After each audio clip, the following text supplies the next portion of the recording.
Jesús no dijo, ven para salvarte, para que me hagas tu rey. ¿Verdad que no? Él dijo al revés, hazme tu rey y yo te salvo. ¿Cuántos entendieron la diferencia? ¿Cómo es que lo ha entendido la iglesia? Pues yo quiero que me perdone, que me escriba mi nombre en el libro de la vida y que me asegure mi lugar allá arriba. Y ya en el camino a ver si se me ocurre después hacerlo Señor y Rey. Pero no trabaja así. Porque en Romanos capítulo 10, versículo 9 y 10 dice que si confiesas con tu boca que Jesús es Señor y Rey, y crees en tu corazón que Dios le levantó de los muertos, serás. ¿Qué tienes que hacer primero? Confesarlo como el Señor, como el Rey, como el dueño de tu vida, y luego serás ¿qué? Salvo. No es al revés.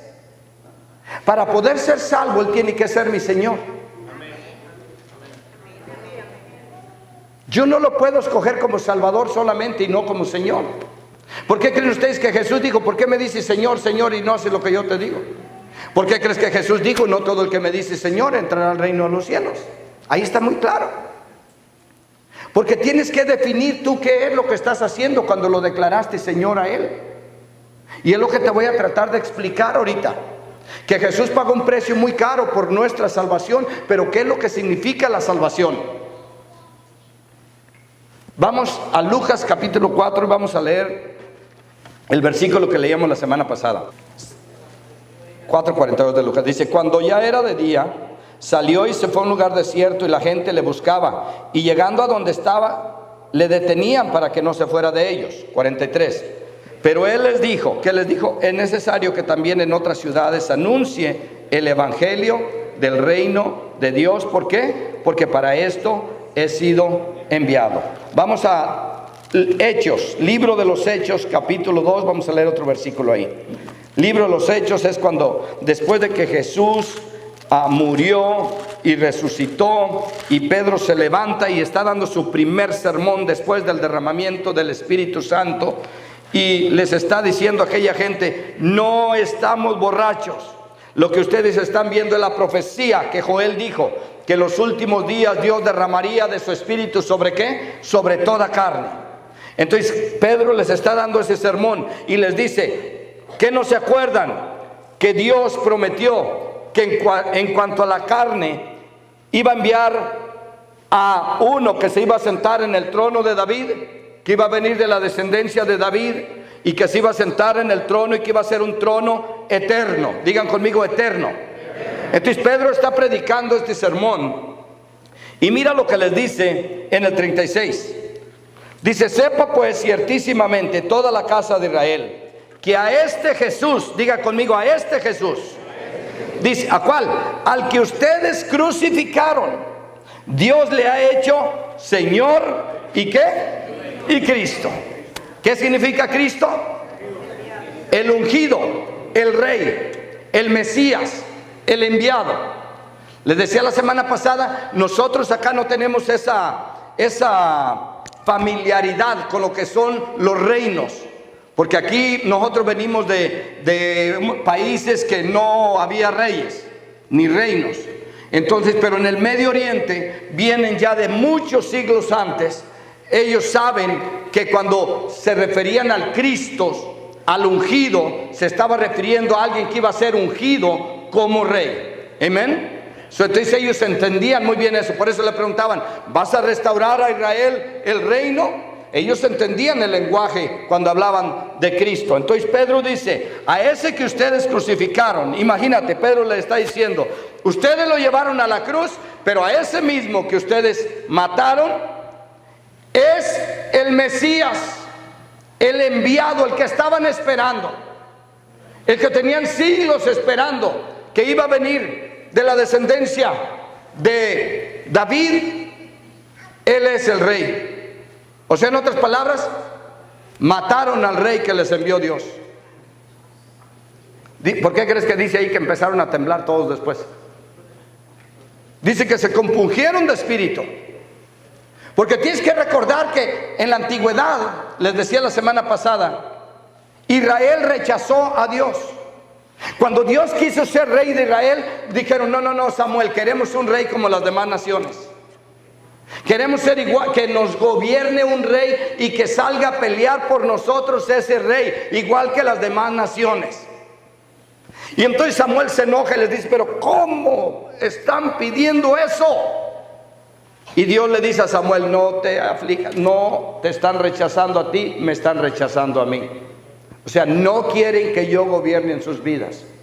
Y les dice: Samuel, adviértele al pueblo que si escogen un rey allá en la tierra, los va a tratar mal ese rey y les va a ir mal. En otras palabras, Dios les estaba diciendo: Samuel, dile a Israel que nadie los va a tratar mejor que yo, que nadie los va a proteger mejor que yo.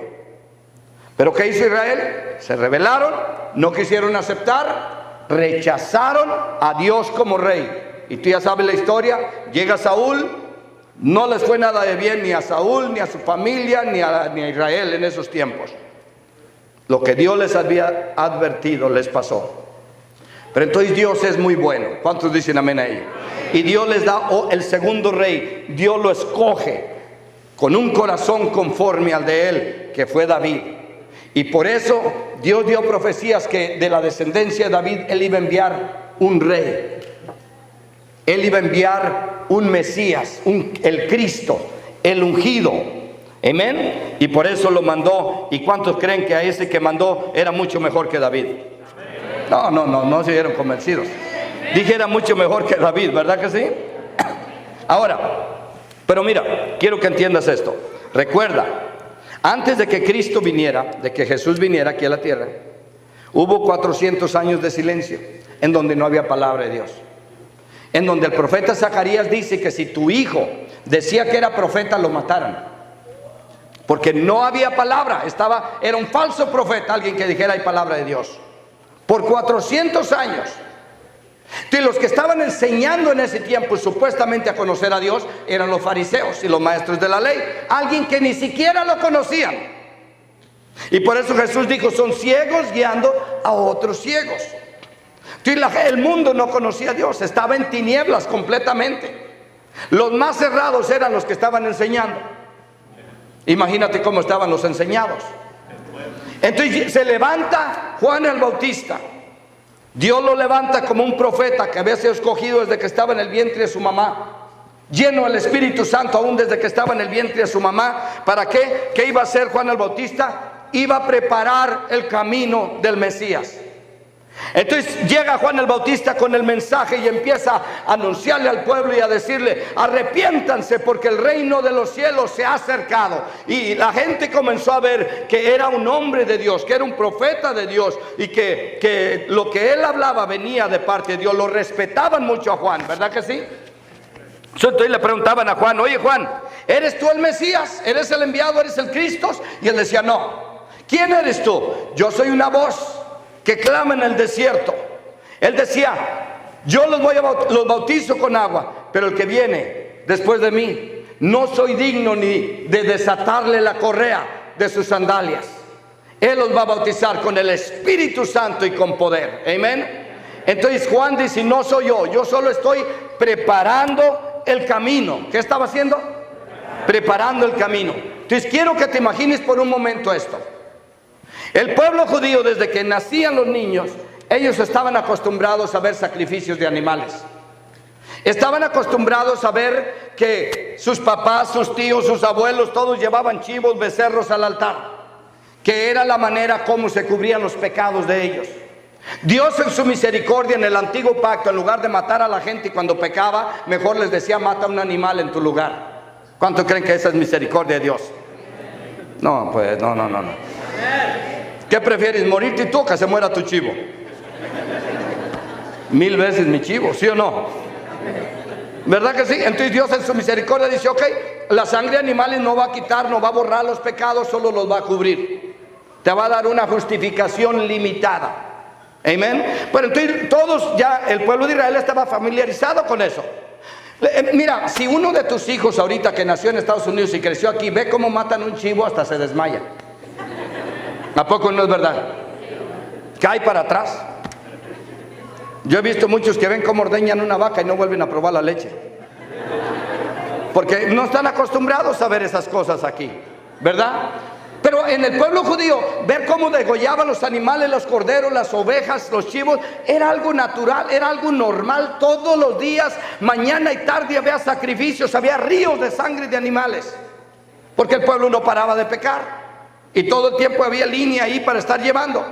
Ahora imagínate tú, cuando Juan el Bautista llega y está predicando la palabra y diciendo que venía uno mayor que él y preparando el camino del Mesías, y de pronto llega el Cristo y se para ahí a un lado, y Juan voltea y lo ve y dice: wow.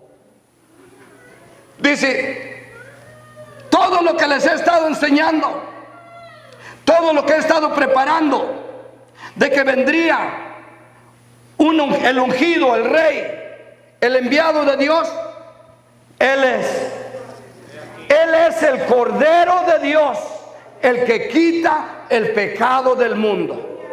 Entonces, ahora, imagínate lo que corrió por la mente del pueblo. No, Él no es un chivo, Él no es una oveja, Él no es un becerro. ¿Cómo que Él es el Cordero de Dios? ¿Cómo que Él es el sacrificio? Imagínate todo lo que corrió por la mente de la gente. Nosotros hemos visto muchos animales morir, pero un hombre va a morir por los pecados del mundo. No lo podían procesar, no lo podían entender, que ese cordero, que ese hombre venía como un cordero, pero Él era el rey esperado. Y tú tienes que aprender eso, que no porque Él murió en una cruz es débil. Él dijo: a mí nadie me quita la vida, yo la pongo por ti. Los reyes en aquel tiempo salían a pelear por su reino, salían a matar los enemigos que querían desafiar su reinado. Jesús viene y en lugar de matar a todos los enemigos de Dios, murió por ellos. ¿Por qué crees que no lo podían procesar? ¿Por qué crees que en la mente de la gente se revoloteaba tantos pensamientos y no lo podían entender? Porque en Deuteronomio dice que el que muere en una cruz muere maldecido por Dios. Y Él, el que vino según que es el Cristo, el ungido, el enviado, que tenemos siglos esperándolo, murió en una cruz maldecido por Dios. No puede ser posible. ¿Y qué sucedió? Lo mismo que Israel cuando rechazó a Dios y le dijo: no queremos que tú nos gobiernes. Ahora Israel está rechazando al Mesías también, y rechazan a Jesús y no le creen. ¿Por qué? Porque no encajaba con la teología que ellos tenían. Porque ellos tenían un concepto diferente. Ellos decían: si va a venir de la línea de David, David destruyó a todos los enemigos, quiere decir que el Cristo cuando venga va a destruir a todos los romanos y nos va a poner por encima. Pero llega Jesús y dice: si un romano te quiere hacer cargar una milla, su armadura, camina 2. ¿Cómo? Llega Jesús y dice: si alguien te maldice y tú ora por él, perdona al que te ofende. O sea, siempre, ¿cómo va a ser el rey que estamos esperando? Y luego esperamos que llegara en un caballo blanco y llegó en un burrito.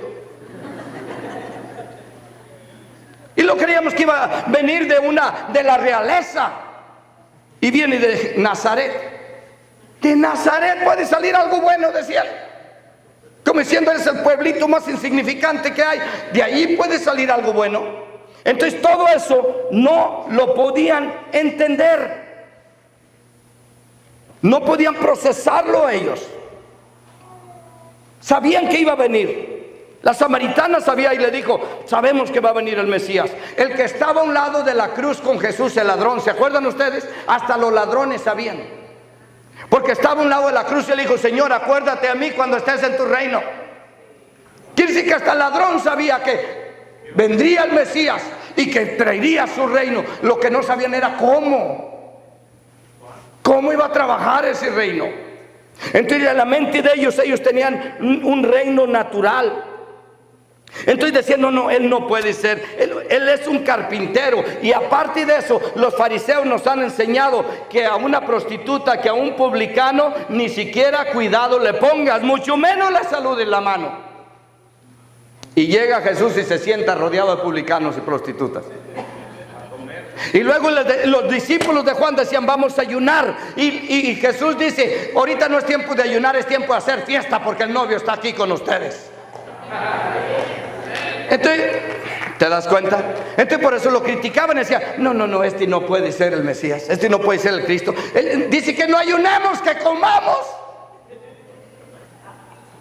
¿Te fijas lo que es no entender? Entonces ahora ya están todos, no, este no puede ser. Y lo rechazaron porque no actuaba como ellos lo esperaban. No actuaba de acuerdo a la teología que les habían enseñado. Y luego murió en una cruz. ¿Por qué crees que los judíos, dice la Biblia, que pedían señales? Por eso le decían a los judíos, a ver, haznos señales para saber que tú eres. Y los griegos dicen que buscaban sabiduría. Trataban de ahí es donde vienen los pensadores, Sócrates, Aristóteles, Platón, todos esos famosos pensadores que pensaban demasiado pero nada correcto. ¿Cuántos dicen amén? No es nomás pensar mucho, es en qué piensas. Amén. Los griegos buscaban sabiduría humana, tratando de entender humanamente lo que estaba pasando. Pero dice Pablo, ¿sabes qué? Para los judíos es tropezadero y para los griegos es locura. Pero para los llamados, así sean judíos, gentiles o hispanos, Cristo es poder de Dios y sabiduría de Dios. Amén. O sea, mira, la gente decía, esto es lo que no entiendo.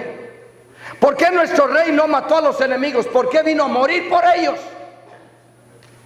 ¿Verdad que no tiene sentido? Y la gente decía, yo no quiero un rey débil, porque para ellos se les hacía, por eso dice Pablo, murió como si fuera débil, en debilidad. Pero tú y yo sabemos que no era débil, lo que pasa es que él puso su vida por nosotros. O sea, él mismo dijo, a mí nadie me quita la vida. Nadie podía poner un dedo sobre Jesús hasta cuando fuera su tiempo, y lo haría él voluntariamente. Y si no se bajó de la cruz fue por el amor que él nos tenía a nosotros, porque nosotros tendríamos que subir a esa cruz. Y él dijo, no, prefiero yo pagar que ustedes, por amor que les tengo a ustedes. Amén. Entonces, ¿vamos bien? Pero entonces Jesús luego empieza a enseñar a sus discípulos, cuando él estaba aquí en la tierra, a enseñarles sobre el reino. Porque ya ahora sí los discípulos como que entendían, bueno, a lo mejor sí es nuestro rey este, ¿verdad que sí? Tal vez sí sea. Pero ahora empieza el orgullo. ¿Cuál irá a ser el que está a la derecha y cuál a la izquierda? Y empezaban a discutir. Y Jesús los oye discutiendo. ¿De qué discuten? Oh, no, nada, maestro. Dice Jesús, les voy a dar una lección. Aquí en la tierra los reinos trabajan así. Los más grandes son los gobernantes y los que están arriba. Dice, pero en mi reino las cosas van a ser diferentes. En mi reino el más grande es el que sirve a los demás. Wow, pum, les truena el globo. Porque ya el ser humano trae la tendencia al orgullo, ¿no es verdad? ¿Cuántas mamás no llegaban? Maestro, un favor te pido, cuando estés en tu reino, pon a mi hijo a la derecha y pon a mi otro hijo a la izquierda. Los demás se vayan donde sean, mis hijos ahí por un lado de ti. ¿Te fijas lo que es el orgullo del hombre? Y Jesús dice, ustedes no están entendiendo. En mi reino no va a trabajar así. Él dice, ¿quieres ser grande? Sirve a los demás. Porque dice, el ejemplo les he dado. Yo no vine a que me sirvieran, vine a servir y a dar mi vida por los demás. Y el que quiera ser mi discípulo, tome su cruz y sígame. Haga lo mismo que yo. No busque que le sirvan, usted sirva a los demás.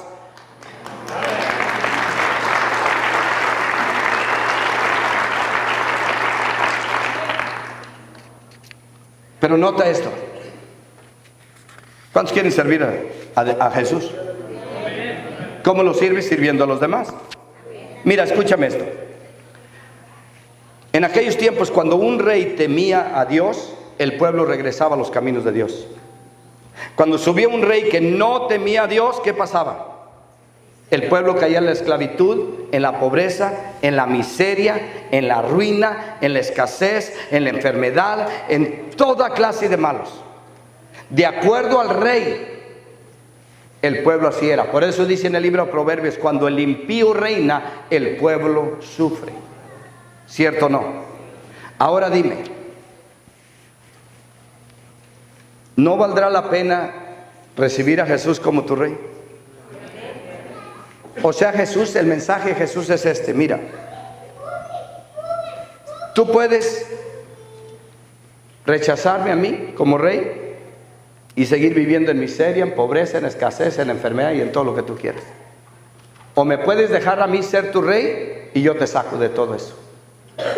O sea, ¿quieres vivir así toda la vida batallando de problema en problema y de escasez en escasez, de miseria en miseria? ¿O quieres tener un rey que reina sobre ti y te saca de todo eso? El Señor viene a invitar al mundo a dejarlo ser rey otra vez. Y Él dice, mira, no tienes que esperarte que llegues al cielo. Yo traje el cielo aquí a la tierra. Entonces, le preguntaban el Pilato y aquellos, ¿cuál es tu reino? ¿Dónde están tus guardaespaldas? Y Él decía, mi reino no es de aquí. Estoy representando otro reino. Y les decía la semana pasada, ni sus embajadores son de aquí. En el momento en que tú recibes a Jesús como rey, dice en Gálatas capítulo 1 que Él te libera de este mundo malo. ¿Por qué? Porque todavía te quedas en el mundo, pero Él saca el mundo de ti. Y ahora dice, estás en el mundo, pero ya no eres del mundo. Ahora estás como embajador de otro reino, representándome y en la tierra.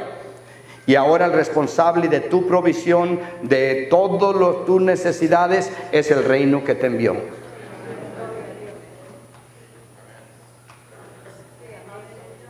Y Pablo dice que en ese reino hay inescrutables resources, riquezas, lo que tú necesitas para extender el reino aquí en la tierra. No hay límite. Pero la clave está en que Jesús sea mi rey. El evangelio es la gracia del reino, es la gracia de Dios en acción, liberando, sanando, transformando. Y dice Pablo, ¿quieres saber qué es lo que vas a experimentar si haces a Jesús rey? Vas a experimentar justicia, gozo y paz. Si no estás caminando en esa justificación, en ese gozo y en esa paz, lo más seguro es que Jesús no está reinando en tu vida. ¿Cuál es el fruto de dejar que Jesús sea mi rey? Justicia, gozo y paz. ¿Por qué tienes gozo? ¿Por qué tienes paz? Porque sé que el que me llamó, el que me representa, me respalda, porque Él dijo, yo estaré contigo todos los días. Porque sé que puedo confiar en Él, en su palabra, y que no me va a defraudar. Entonces el reino de Dios, cuando vino a mi vida, ¿qué hizo? Me liberó del antiguo rey que tenía, que era Satanás, del reino de las tinieblas, lo echó fuera. Ahora mi futuro está asegurado con Él. Lo que tengo que conocer es la verdad, y la verdad me libera de todas las mentiras del diablo. Tengo garantizado mi futuro mientras Jesús sea mi rey. Quisiera que todos lo leyeran. Si trae su Biblia, y si no, en la pantalla, vamos a leer el 17. Dice, pues si por la transgresión de uno, ¿de quién está hablando? ¿De quién? De Adán. Por la transgresión de Adán, ¿reinó qué? Ahora, cuando dice reinó la muerte, significa todos los efectos de la muerte. Significa la enfermedad, la debilidad, la miseria, la pobreza, la escasez, la opresión, todo lo que viene como resultado de la caída. ¿Ok? Reinó la muerte por el pecado de Adán. Mucho más reinarán, ¿en qué? ¿En qué? Otra vez, ¿en qué? Por uno solo, Jesucristo, los que reciben la abundancia, la gracia y el don de ¿qué? De la justicia. ¿Dónde vamos a reinar? ¿Cuando nos muéramos y nos vayamos con Él? ¿O ahorita? Entonces yo te pregunto, ¿no te gustaría ser a Jesús rey? ¿Y no te gustaría reinar con Él? ¿Cuándo? ¿Cuando te mueras o ahorita? ¿Y qué significa reinar? Significa usar el dominio que Él te da. Significa que el reino de las tinieblas ya no tiene parte ni suerte en tu vida. Significa que tú puedes decretar una cosa y quedará establecida en el mundo espiritual. ¿Por qué? Vamos a Apocalipsis, por favor. ¿Verdad? ¿Y nos hizo qué? Repítalo. Reyes y sacerdotes. ¿Para quién? Para nuestro Dios. En Eclesiastés dice que la palabra de un rey tiene poder. Job dice: decreta una cosa y quedará establecida, y luz vendrá a tu camino. ¿Quién era el que podía decretar? Los reyes. Si tú no sabes que eres un rey, tú piensas que tus palabras no tienen ningún efecto.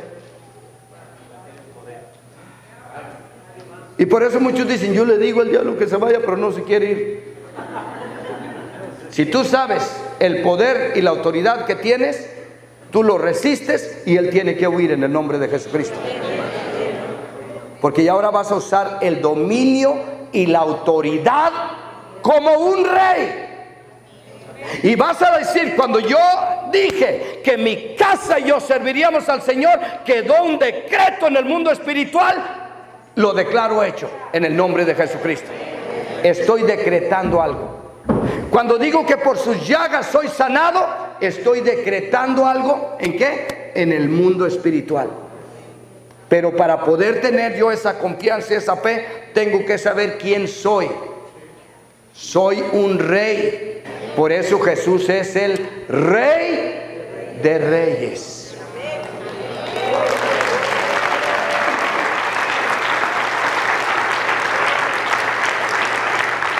¿Cuántos reyes y reinas hay aquí?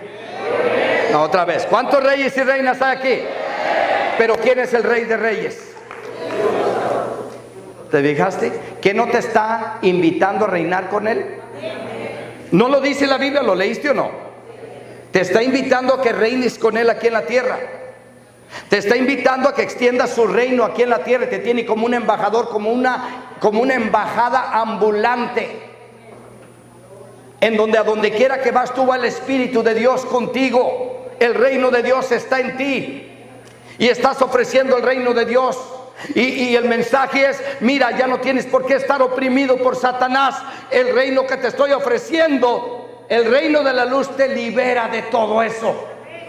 Por eso cuando dices: si confiesas con tu boca que Jesús es Señor o dueño de tu vida o Rey de tu vida, dices: serás salvo. La palabra salvo significa liberado. ¿De qué eres liberado? De todo lo que te estaba oprimiendo. De todo. La palabra salvo, por eso tú la ves que la intercambian en los evangelios, y a veces llegaba un enfermo y decía que lo sanara, y Jesús le decía: ok, sé salvo, ¿verdad que sí? Y dices tú: no, pues lo que quería era sanidad, no salvación, porque es la misma palabra. La misma palabra significa salvado, liberado, bendecido, sanado y prosperado. La misma palabra. Cuando dice que si confiesas con tu boca que Jesús es el Señor, el dueño de tu vida, y crees en tu corazón que Dios le levantó de los muertos, ahora Él es tu Rey, serás liberado, bendecido, prosperado, sanado y comisionado para que lleves ese mensaje ahora tú. ¿Quieres enfrentar todo el mundo con tus propias fuerzas o quieres estar en un reinado que ya venció? Yo no sé tú, pero yo creo que es más inteligente entregarle las riendas de nuestra vida al Rey de Reyes, ¿o no es así? Entonces tu palabra tiene poder. Entonces tú puedes declararle a tu cuerpo que por sus llagas ya fuiste sanado. Entonces tú puedes declarar que todos tus hijos van a servir al Señor, aunque veas lo contrario. Tú puedes declarar que todas tus necesidades estarán suplidas de acuerdo a sus riquezas en gloria, porque en el reino de Dios no hay recesión. Nunca hay ningún registro de que haya habido una escasez en ese reino. Nunca. En el mundo pasan muchas cosas, pero Jesús dijo: tú ya no eres del mundo. Te llamé y te saqué del mundo. Y Él dijo: yo no soy de este mundo, vengo de otro. Mis seguidores tampoco son de este mundo, son de otro. Me los quisiera llevar ya, pero no, lo necesito allí porque quiero extender mi reino. Otros necesitan oír lo que ya hice por ellos. Pero a todos mis seguidores les tengo un lugar especial allá preparado.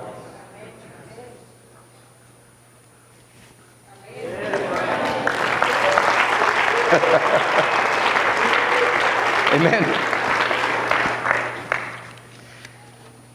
Tenemos el respaldo de Dios, claro. Él dijo, voy a estar contigo todos los días, ¿o no? Jesús dijo, ok, si ya me recibiste como rey, tú eres mi embajador, muy bien. Ahora el cielo va a respaldar lo que tú hables. ¿Por qué? Porque lo que tú ates en la tierra quedará atado en el cielo. Lo que desates en la tierra será desatado en el cielo. Primero comienza aquí en la tierra. O sea, dice, Jesús nunca dijo, mira, yo te voy a atar y desatar allá y luego te lo doy. No, no, Él dijo, tú lo vas a hacer y nosotros te respaldamos allá. ¿Lo dice la palabra o no? Lo que ates será atado y lo que desates en la tierra será. ¿Dónde empieza? ¿Y quiénes son los que están atando y desatando aquí? Los embajadores, los reyes aquí en la tierra, decretando en el mundo espiritual. ¿No es tremendo saber esto? Entonces, ¿cómo el enemigo va a venir a meterte ideas de que no sirves, que no vales, que no puedes, que es debilucho y bueno, para nada? No, dile, eso era antes de Cristo. ¿Cómo va a venir el enemigo a querer gobernar tu vida si cuando él ya no tiene ningún derecho sobre tu vida? Porque ya fuiste trasladado al reino de las tinieblas, al reino de la luz. No tiene por eso Jesús dijo, ahí viene ese, pero no tiene nada en mí. Él no anduvo peleando con el diablo, ¿verdad que no? Él no anduvo, Satanás te reprendo en el nombre de Jesús. Discípulos, vámonos, fuera. Váyanse para allá, en el nombre de Jesús. ¿Lo ven a Jesús haciendo esto? Yo no estoy diciendo que no pueda asociar la autoridad, no. Pero ¿lo ves a Jesús haciendo eso? ¿O lo ves a Jesús sabiendo quién era? Y lo ves declarando quién era. Y lo ves diciendo, nada tiene en mí porque ningún hueco le he abierto a ese. Y mientras que no le abras hueco, no tiene nada. Amén. Amén. Eso nomás encárgate de no abrir huecos. Porque el que abre hueco en el muro, la serpiente y lo muerde. Si te está mordiendo, es porque hay un hueco, hay que cerrarlo. Hay que cerrarlo y no dejar que te muerda. Pero mientras tú estás caminando en la voluntad de Dios, mientras estás caminando decretando la palabra, hablando la palabra, meditando en ella, sabiendo quién eres en Cristo Jesús, hay un muro de fuego alrededor de ti. Hay un muro de protección. Y Jesús dijo, vas a pasar aflicciones, sí, pero confía en mí porque yo estaré contigo todos los días. Y no importa lo que tengas que enfrentar, nunca enfrentas nada solo, Él está contigo. Amén. Diga conmigo, soy un embajador, soy un rey. Él es mi rey. Él dice y yo lo hago. No, otra vez, no te la creyó. Dile, lo que tú digas, eso hago. O sea, de aquí en adelante levántate todos los días así. Lo que tú digas, eso hago.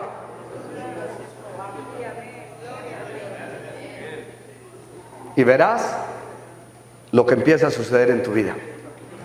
Tu rey sabe muy bien dirigirte.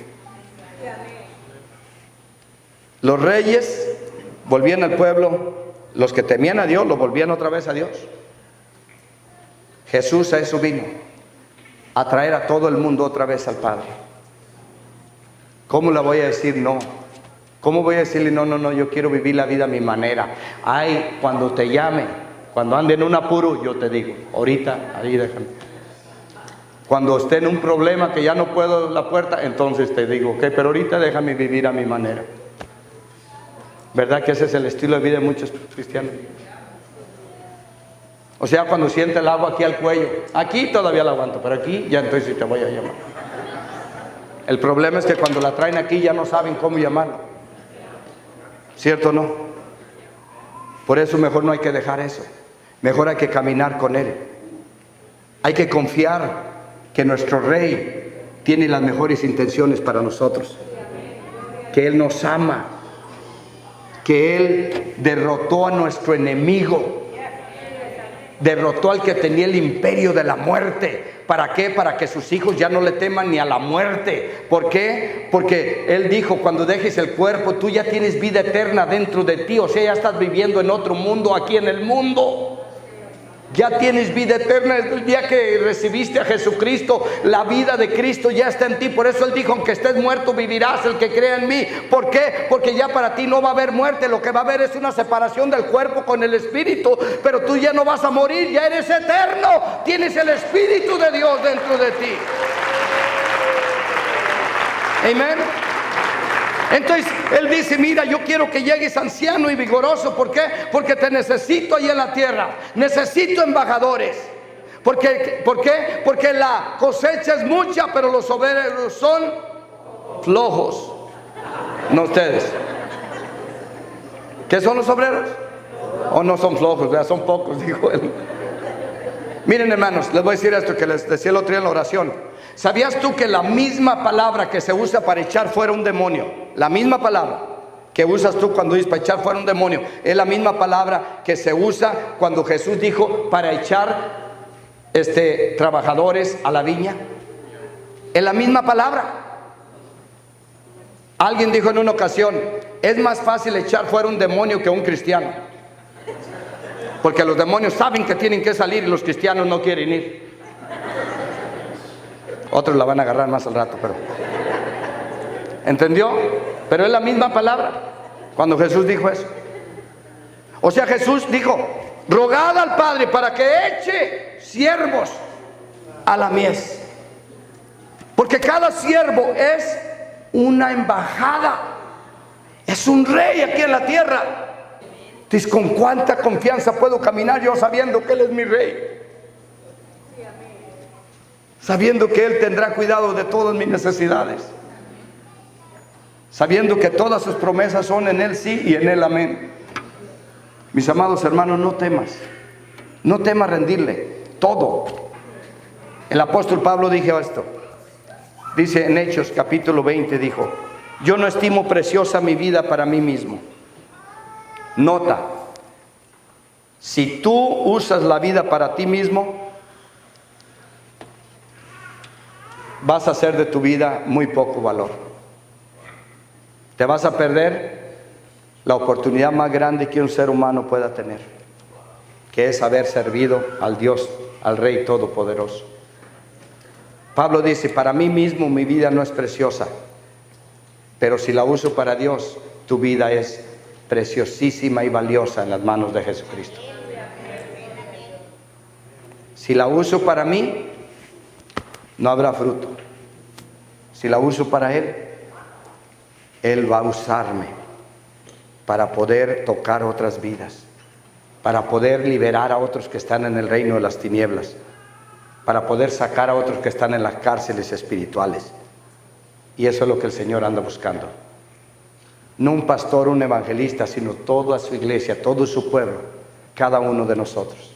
A todos nos compró con la misma sangre, con el mismo precio. ¿Cuántos están dispuestos? Yo no sé tú, pero yo creo que eso es inteligente. ¿Verdad que sí? ¿O no? En serio. Para mí mismo mi vida no vale. Para Él es muy preciosa. ¿Qué le decían a Pablo? ¿Sabes por qué le decían que estaba loco? ¿Por qué creen? Mira, 5:13, por favor. Le decían a Pablo, tú estás loco, porque iba Pablo a una ciudad y predicaba el evangelio. ¿Y qué le hacían? Lo agarraban a varazos o lo agarraban a pedradas. Lo sacaban moribundo. ¿Y qué hacía cuando se sanaba? Regresaba otra vez a seguirles predicando. Y le decían, Pablo, no andas bien de la cabeza. ¿Cómo haces eso? Si te dieron una paliza, si te dieron... Y ahí vas para... Mira lo que dice ahí. Pablo dice, porque si estamos locos, ¿es para quién? Para Dios. Y si soy cuerdo, es para ustedes. Síguele los siguientes versículos, por favor. Es para ustedes. Y luego mira lo que dice. El 14. Porque el amor, lean todos conmigo ahí, el 14, por favor. El 5, 14, ahí está. Porque el amor de Cristo, ¿qué? Nos constriñe o nos impulsa pensando esto, que si uno murió por todos, luego todos murieron. Y por todos murió. ¿Por cuántos murió? ¿Para qué? Para que los que viven ya no vivan para sí, sino vivan para aquel que murió y resucitó por ellos. ¿Para qué murió Jesús? Y por todos murió. ¿Para qué? Para que los que viven. ¿Hay alguien aquí vivo? Ah, bueno, entonces murió por usted. ¿Para qué? Para que ya no vivas para ti, sino que vivas para aquel que murió y resucitó por ti. ¿Para qué murió Jesús? ¿Murió para que lo admiraran nomás? ¿Murió para que dijeran qué gran hombre, qué gran profeta, qué gran ejemplo? ¿O murió para ser Señor y Cristo? ¿Merece Él ser nuestro Señor, nuestro dueño? ¿O es mucho pedir de parte de Él? Si Él Dios, Pablo lo que está diciendo es, mi Rey al que yo sirvo, dio su vida por mí, ¿por qué no voy a darla yo por Él? Ahora Él no te pide que vayas a una cruz. ¿Cuántos dan gracias a Dios? Un día estaba meditando y le decía yo al Señor, Señor, si hubiéramos tenido que hacer lo que tú hiciste, no hubiera muchos en la iglesia. Que supieras que te iban a agarrar a varazos y romperte la espalda con los látigos que tenían aquí, y que te iban a llevar una cruz y te iban a crucificar y te iban a escupir y te iban a hacer todo lo que, desfigurarte de tantos azotes, de tantos golpes. Si tuviéramos que hacer eso para poder entrar, nadie tal vez hubiera querido entrar. Pero Jesús dijo, ¿quieren saber cómo entran al reino de los cielos? Aquel que estaba a un lado ahí le dijo, hoy mismo vas a estar conmigo en el paraíso. Pero no porque estaba crucificado, sino porque reconoció que Él era el Señor y Rey. Porque al decirle en tu reino, le estaba diciendo, yo sé que tú eres un Rey. Y al declarar a Jesús Rey, dice Jesús, es todo lo que ocupas, vas a entrar. Y te imaginas, dale el aplauso.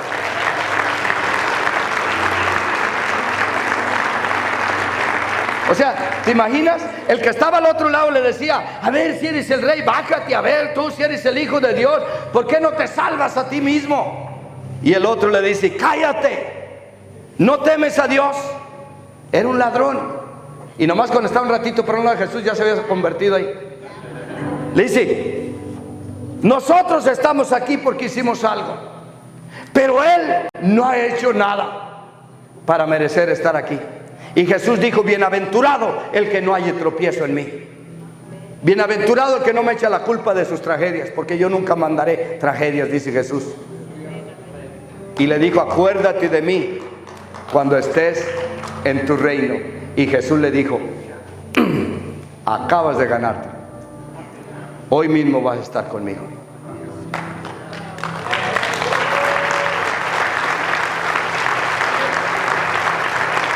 Si crees que tengo un reino es porque crees que yo soy un rey.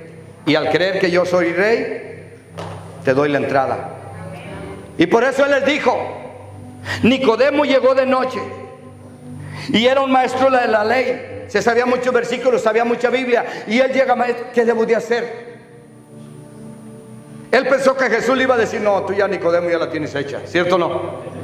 Estás enseñando la palabra, eres un maestro de la ley, wow, no, ayunas 2 veces por semana, 10 más, haces esto, haces... Ya, no, ¿sabes qué le dijo Jesús?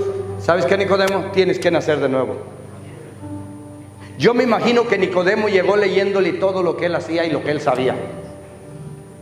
Y Jesús nos impresionó. Él le dijo, no importa cuántos versículos te sepas de memoria, tienes que nacer de nuevo. Y le dijo a los discípulos, ¿saben quiénes son los que van a entrar? Los que se hagan como un niño. El que no se haga como un niño no entrará al reino de los cielos. Tienes que declarar tu dependencia absoluta de ese Rey. Tienes que declarar que por tus buenas obras nunca te ganarías tú nada de parte de Él. Y tienes que declarar que Él murió para ser Señor de tu vida. Dale un aplauso al Señor.